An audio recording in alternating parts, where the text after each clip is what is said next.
명나라와 청나라 시대는 사회, 경제, 문화적으로 비슷한 요소들을 많이 띱니다. 그렇기 때문에 우리는 명청 시대를 하나로 묶어서 사회적 특징, 경제적 특징, 문화적 특징을 살펴볼 겁니다. 먼저 명나라와 청나라 시대의 사회 지배층이 되었던 계층은 바로 신사라고 부르는 계층입니다. 향신이라고 부르기도 하는데요. 이들은 전현직 관료나 학생 등 핵심 포인트는 이겁니다. 유교적 소양을 지닌 계층이다라는 거예요. 송나라 때 사대부와도 비슷합니다. 하지만 송나라 때 사대부는 유교적 소양만 갖췄다면 이들은요, 일단은 과거의 1차 시험인 생원과와 진사과를 합격해서 생원, 진사의 타이틀을 갖고 있는 자들만이 신사층이 될 수가 있습니다. 근데 이 과거 1차 시험을 통과하려면은 유교 경전을 달달달 외워야 됩니다. 그러니까 이 과거 1차에 통과했다라는 것은 유교적 소양을 충분히 갖췄다는 소리가 됩니다. 하지만 2차, 3차 시험을 통과해야 되는데요. 2차와 3차 시험은 어차피 33명밖에 안 뽑기 때문에 이 합격하는 게 굉장히 어렵습니다. 그렇기 때문에 이제 이 합격하는 게 굉장히 어렵기 때문에 2차, 3차 시험에 응시하지 않고 지방사회에서 지배층으로서의 영향력을 행사하기 시작했던 거예요. 그래서 어떤 일들을 하는지 보면은 세금을 걷어들이고 치안 유지하고 빈민구제하고 교화활동하고 공공사업에 참여하는 등 여러 가지 활동을 합니다. 근데 이것들 가만 보면은 다 누가 하는 거냐면은 황제가 파견한 지방관이 하는 거예요. 그래서 이것들은 이 신사층 같은 경우는 이 지방관과 함께 이 지방의 여러 행정을 운영했다라는 특징을 우리가 살펴볼 수가 있는 겁니다. 자, 그러면은 어쨌든 향촌 사회에 지도층으로서 여러 가지 특권들이 있을 것 같아요. 그 특권들이 어떤 게 있는지 한번 살펴보면은 첫 번째는 요역을 면제해 줍니다. 국가에서 무슨 대대적인 공사활동이 있을 때 거기를 안 가고 면제시켜 준다는 뜻이에요. 그 다음에 세금 깎아줍니다. 그리고 가벼운 범죄 행위에 대해서는 그냥 용서해주는 경우도 있죠. 자, 그리고 뭐 대토지 소유라든지 고리대 경영, 공공사업 감독, 세금 납부 대행 이런 것들을 하는데요. 이런 것들을 통해서 대토지를 소유하고 고리대를 경영하는 것들을 통해서 개인적인 이익을 추구하고 그 과정에서는 농민층을 억압하기도 했다라는 겁니다.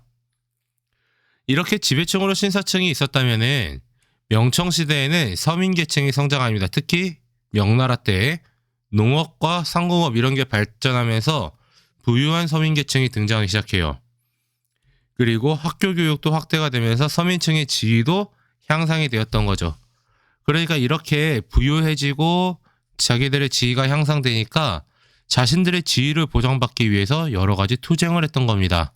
그래서 총 3가지를 볼 건데요. 첫 번째, 항조. 이거는 소장료가 너무 비싸다는 거예요. 그래서 소장료 납부 거부 운동을 벌였던 겁니다. 직용의 변. 이거는 그 직물 노동자들이 일으킨 건데요.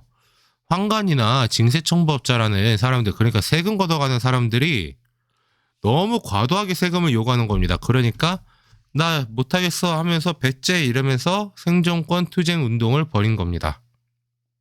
그리고 이 항조 같은 경우는요. 일단 먼저 항조는 땅을 빌려서 농사를 짓는 소작인들이 일으킨 거다라고 한다면 직용의 변은 누가 일으킨 거냐면 직물 노동자들이 일으킨 거예요.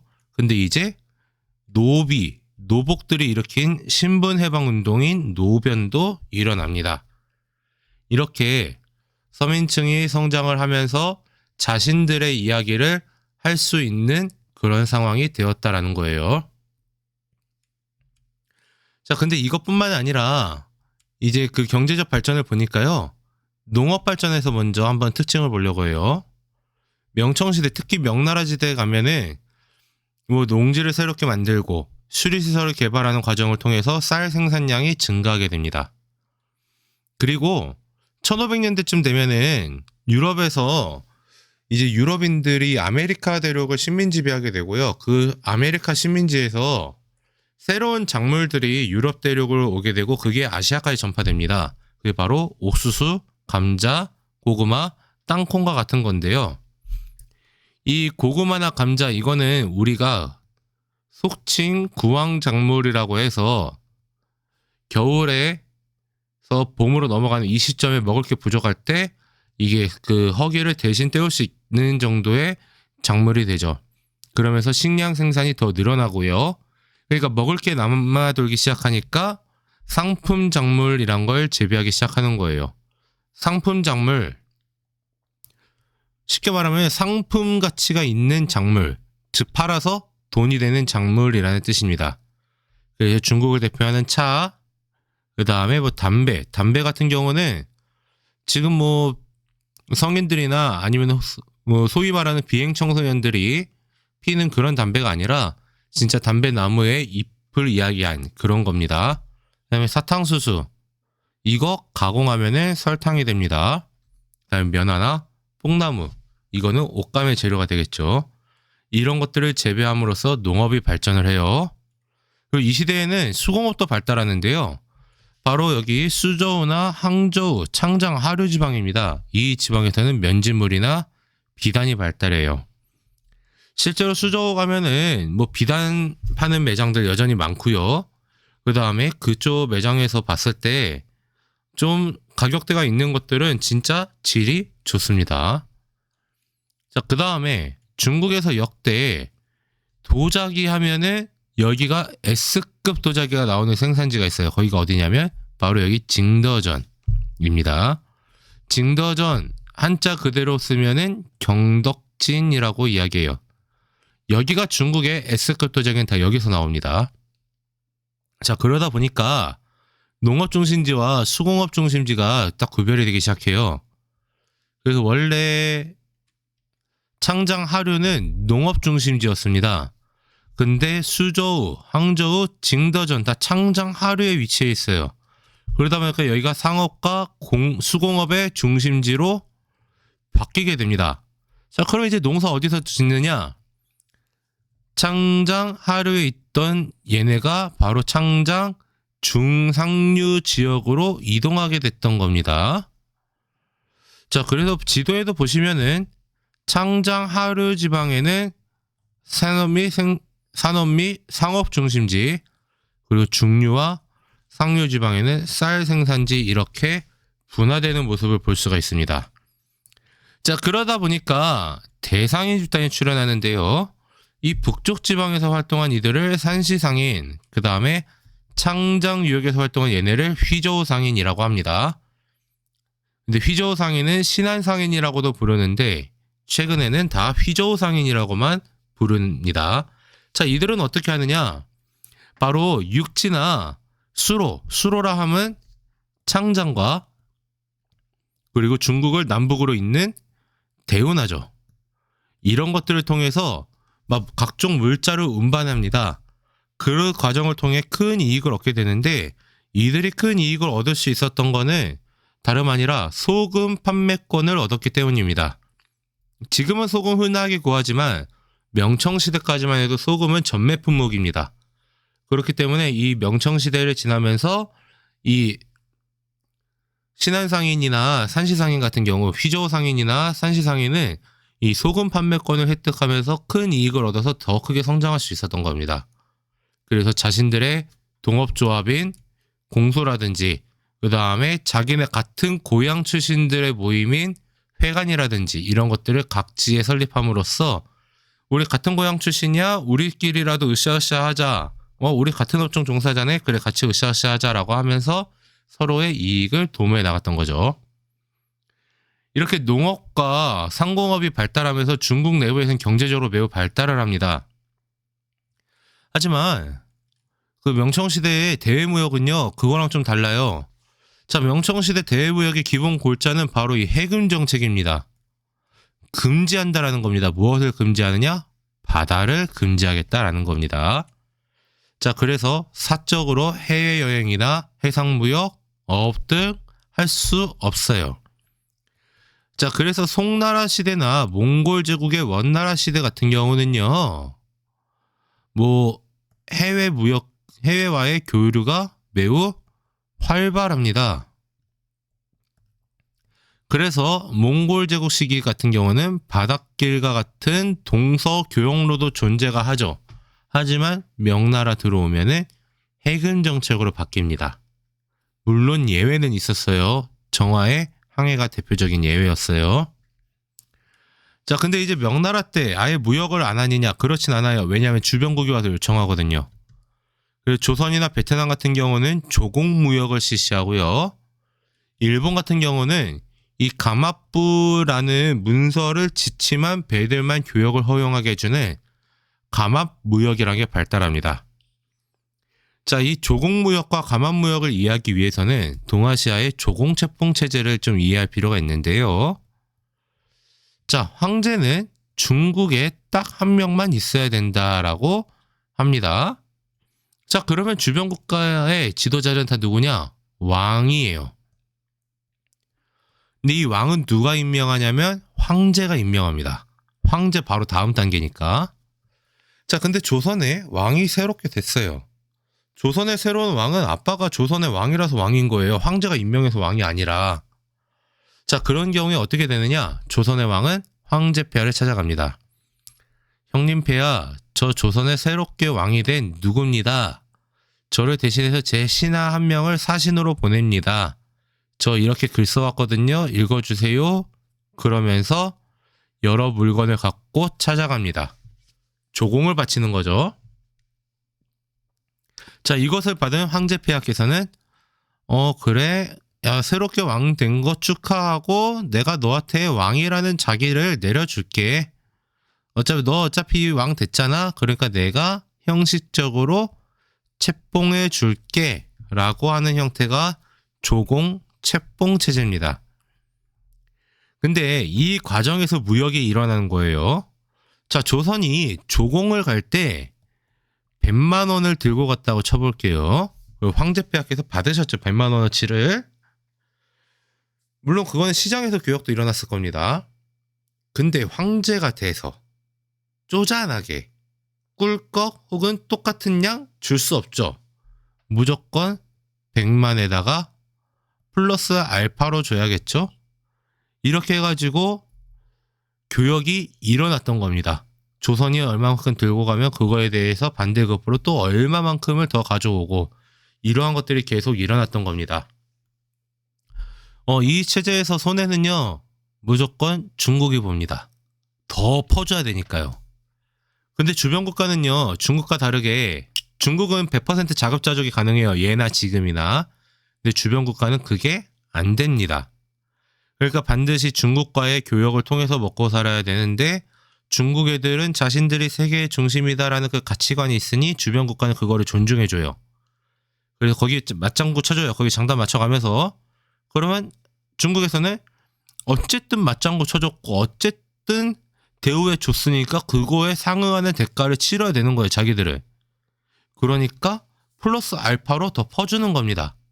자, 이렇게 해가지고 교역이 일어나는 게 바로 조공무역이라는 겁니다. 그러니까 조선 입장으로서도 손해보는 장사는 아니었다라는 거예요. 그래서 일례로 조선은 1년에 4번은 꽃 보내요. 새해 첫날, 황제 생일, 황태후 생일, 황태자 생일에는 꼭 보냅니다. 그러니까 나중에 가서는 명나라에서 하도 부담이 되니까 야, 알았어, 와주니까 고마운데 때마다 와줘서 고마워. 근데 1년에 한 번만 와 라고 하지만 조선은 동방예의지국이죠. 그래서 꼬박꼬박 다 챙겨갑니다.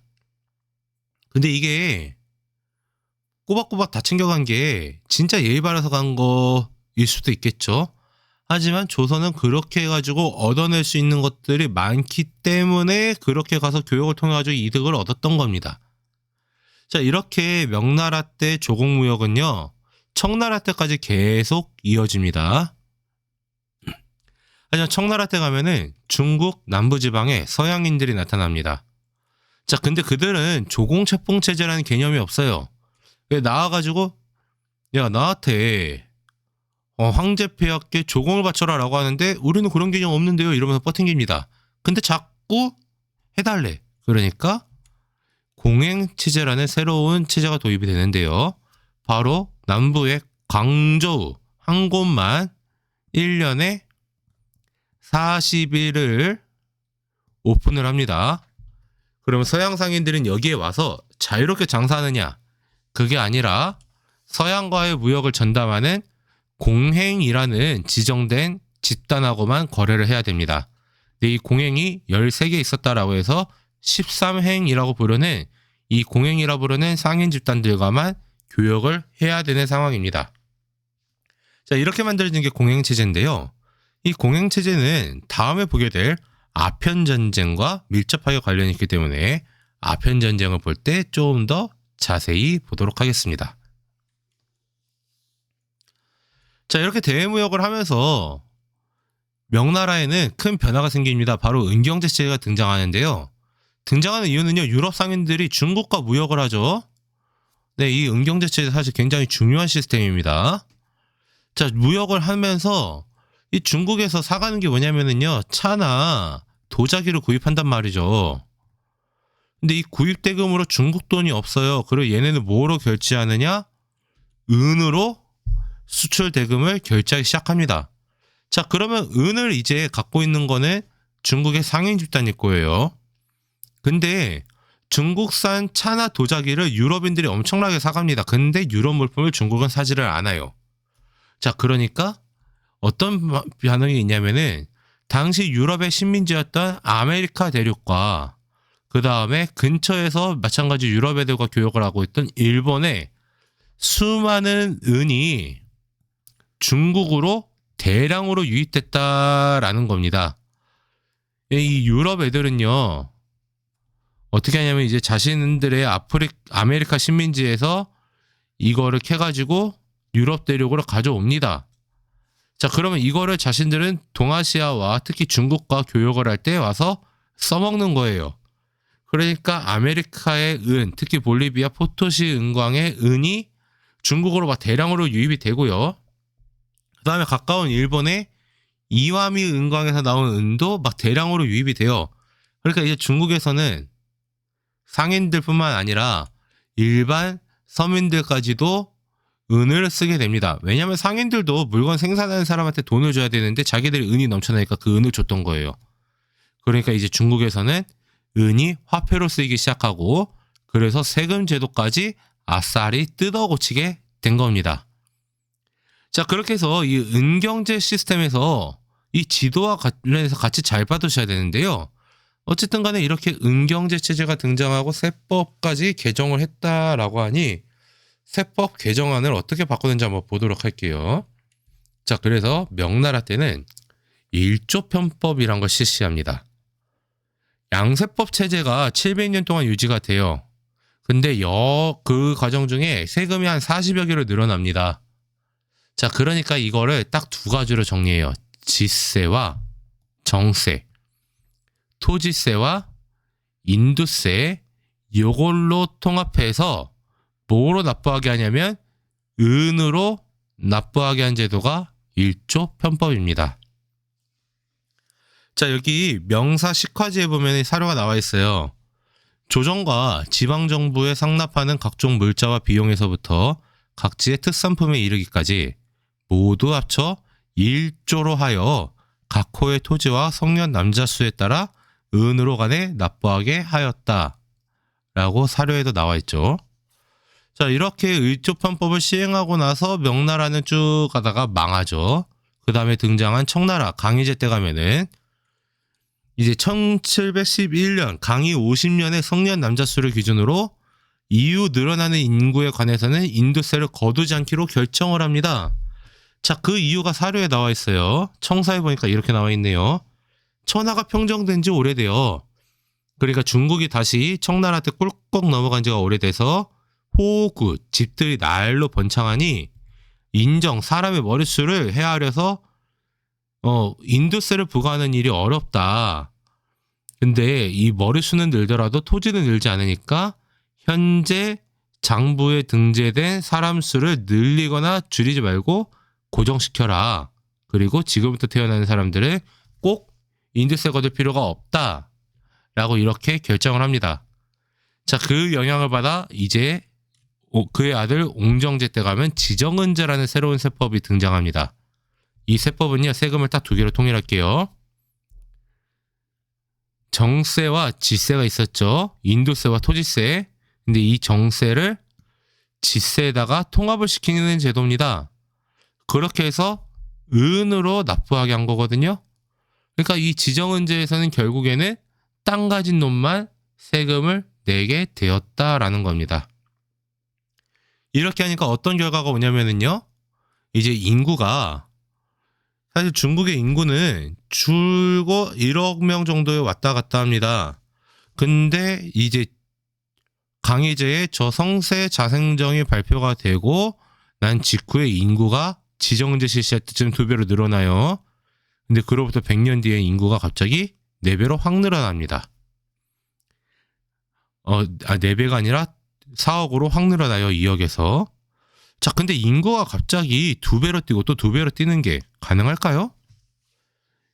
그동안 사람들이 인도세 때문에 출생신고를 안 했던 겁니다. 근데 이제 인도세를 안 내요. 사람 머릿수마다 세금을 안 내니까 굳이 출생신고 안 하고 버팅길 필요가 없으니까 출생신고 하는 거고, 그래서 국가로부터 혜택을 받는 것이고, 그래서 청나라는 인구가 급격히 증가하는 그런 수치의 오류적인 것 같은 특징을 보게 되는 거죠. 근데 출생신고 안 하는 걸 어떻게 강제로 하게 할 수 있는 방법도 쉽지 않을 거예요. 네, 아무튼 간에 이렇게 해가지고 세금 제도가 변화되면서 인구도 늘어났다라는 겁니다.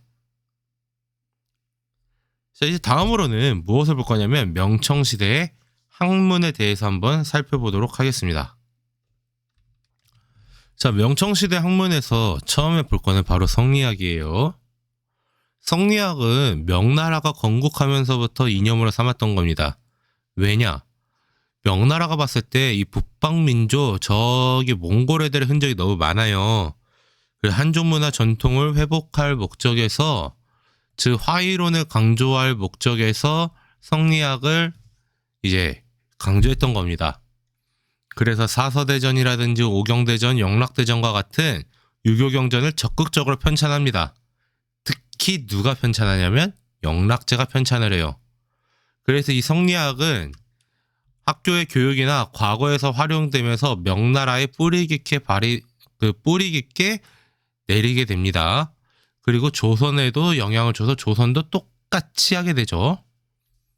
자, 근데 이 성리학은요, 이와 기라는 거를 통해서 우주의 원리와 인간 삶의 이치를 파악한답니다. 근데 이게 너무 관념적이에요. 실생활에 도움이 전혀 안 돼요. 그러니까 여기에 대해서 성리학에 대한 비판으로 왕수인이 만들어낸 학문이 바로 양명학입니다. 왕수인의 호가 양명이에요. 그래서 왕양명이라고도 부르죠.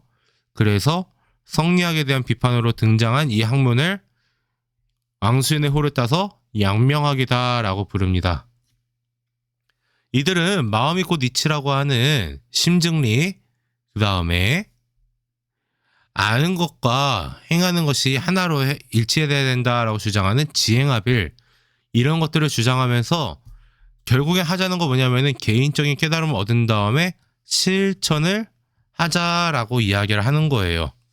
그러니까 성리학은 너무 고리타분하게 이야기만 했다. 우리는 실천까지 해야 돼.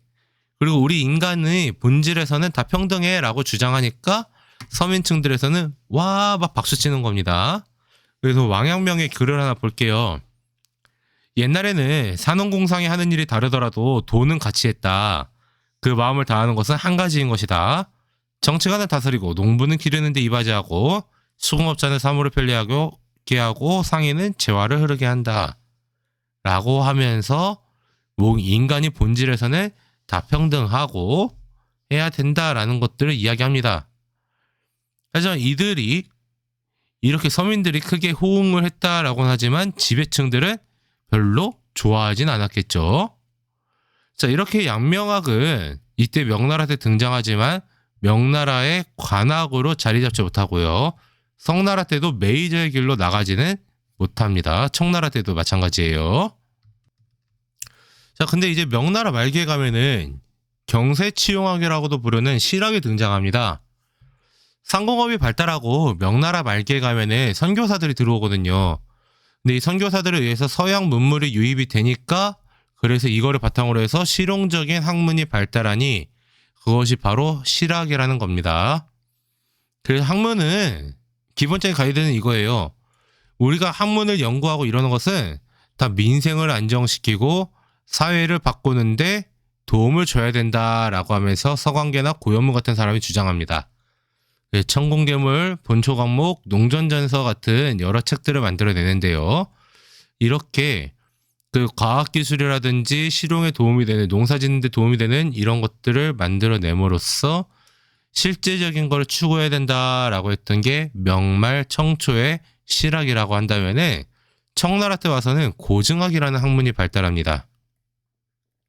고증학은 뭐냐면은 딱 팩트 체크하자라는 거예요. 딱 실증적인 방법으로 학문을 연구하자. 자, 이렇게 염약권은 이야기하네요. 옳은 것 같지만 사실은 옳지 않은 것을 공자는 싫어했다. 이치에 가까운 것 같지만 크게 진실을 어지럽히는 것을 주자는 싫어했다. 뭔 말인지 모르겠지만 여기부터 이렇게 나오네요. 내가 거짓된 고문, 옛날 문자를 싫어하는 것은 공자나 주자의 생각과도 같다. 그러니까 카더라 통신 말고 나는 팩트 체크하면서 팩트만 볼래라고 이야기했던 겁니다. 자, 고증학이 왜 등장했느냐 이렇게 이야기하는 게 바로 청나라에서는 만주족에 대한 비판을 하거나 이러면은 뭐 문자욕이 일어나서 사상 통제가 일어났기 때문입니다. 그러니까 이렇게 내가 감옥에도 들어갈 수 있는 상황에서 나는 좀 거리 좀 둘게 라고 했던 거예요. 그리고 또 청나라에서는 중국의 문화나 역사를 다 대대적으로 정리해서 고금도서지성이나 사고전서라는 책들을 편찬했거든요. 이제 이럴 때 팩트체크가 반드시 필요하니까 이런 것들의 영향을 받아 등장한 게 고증학이었던 겁니다. 자, 근데 고증학은요, 이제 인간이 그 생각을 해서 사고를 체계화해서 사실 되게 조금 뭐 형이상학적인 그런 학문 발달에는 악영향을 미칩니다. 하지만 이제 금석학이나 각고락과 같이 정말 팩트체크가 필요한 학문들, 금석학은 돌에 새겨져 있는 문자를 보고 글자를 보고 나서 그 내용을 추적해 가는 건데 이런 금석학이라든지 각골문에 써져 있는 각고락이라든지 이런 것들의 발전에 영향을 주었다는 측면에서 고증학은 의미가 있습니다. 하여튼 청말에 가면은 이제 고증학도 너무 형식화됐어 라고 하면서 현실 문제에 대해 개혁을 해야 돼 라고 이야기하는 게 바로 공양학이라는 게 등장합니다. 청나라 말의 인물인 공자진은 이렇게 이야기하네요. 건륭 60년 동안의 태평성들을 거치면서 인심은 사치에 물들어 있고 풍속은 질펀하게 놀아나는 데 익숙해져 있으며 그 수도 베이징이 가장 심하다라고 이야기를 하고 있어요. 그래서 이거 다 썩었어. 우리 현실 문제에 관심을 두면서 개혁하자라고 이야기한 게 공양학입니다. 자, 그렇다라고 한다면은 이제 명청시대 학문을 봤는데요. 이 명청시대에 실학, 경세치용학이 등장하게 된 데는 바로 이 선교사들의 영향이 있습니다. 자, 이 선교사들의 활약도 한번 볼 필요가 있는데요. 이 선교사들은요, 중국에 왔을 때 자신들이 종교를 포기하겠다라는 이야기를 먼저 하지 않습니다. 그래서 먼저 지리학이나 천문학, 그리고 단련 만드는 엽법이나 뭐 무기 만드는 기술, 이렇게 서양의 여러 과학 기술들을 먼저 전파합니다. 그리고 자신들의 언어를 배우면서 이런 기술들을 전파하고 그래서 이 사회에 물들어간 다음에야 이제 자신들의 종교 활동을, 선교 활동을 시작했던 거죠. 일종의 전략인 거예요, 이게.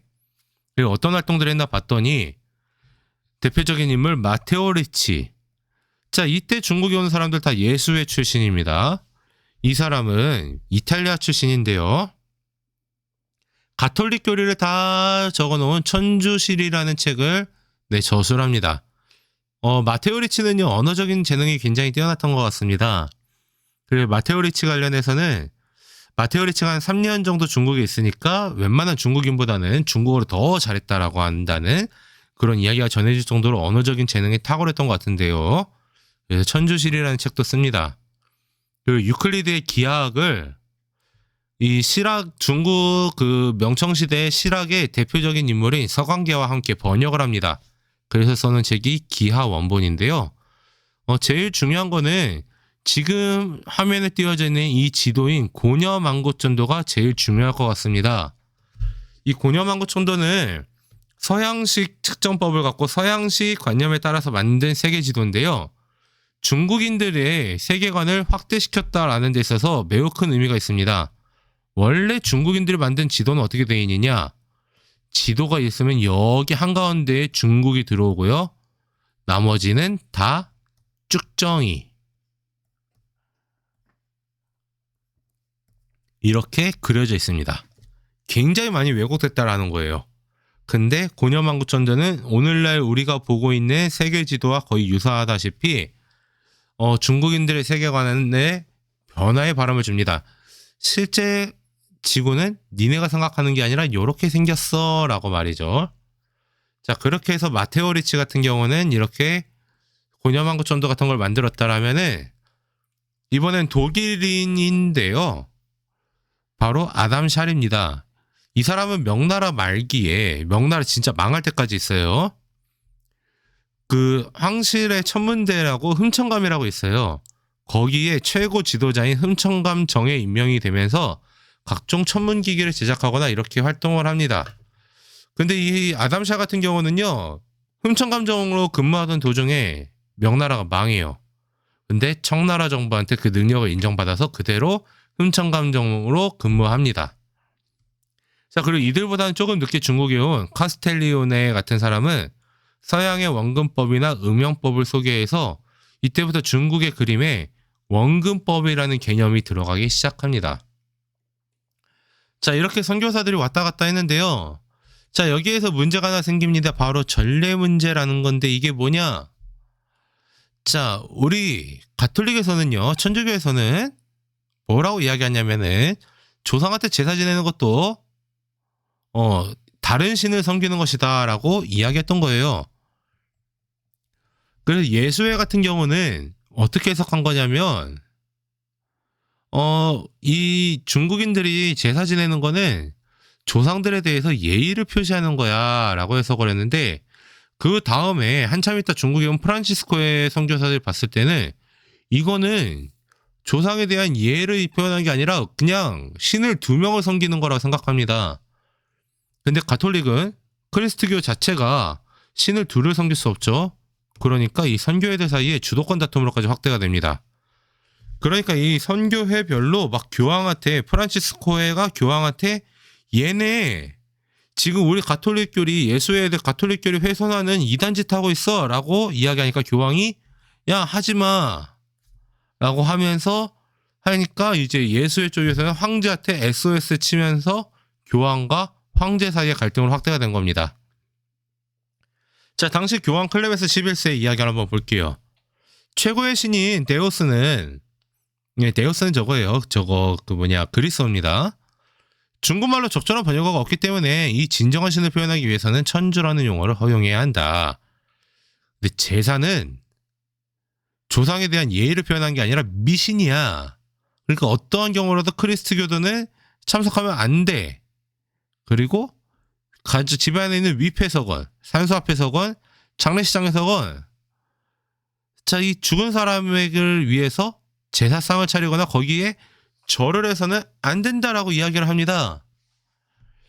자, 이렇게 해서 교황이 이렇게 이야기를 하니까 예수회에서는 황제한테 SOS를 치고 황제는 거기에 대해서 교황과 한바탕 합니다. 근데 기분이 상하셨죠? 그래서 황제는 이제 교황이 이걸 보고서 어떻게 하냐면 궁정에 봉사하고 있는 궁궐에 봉사하는 선교사를 제외하고 모두 추방을 시켜버려요. 중국 땅에서. 옹정제가 바로 금교령, 종교를 금지하는 이 영을 발표하죠.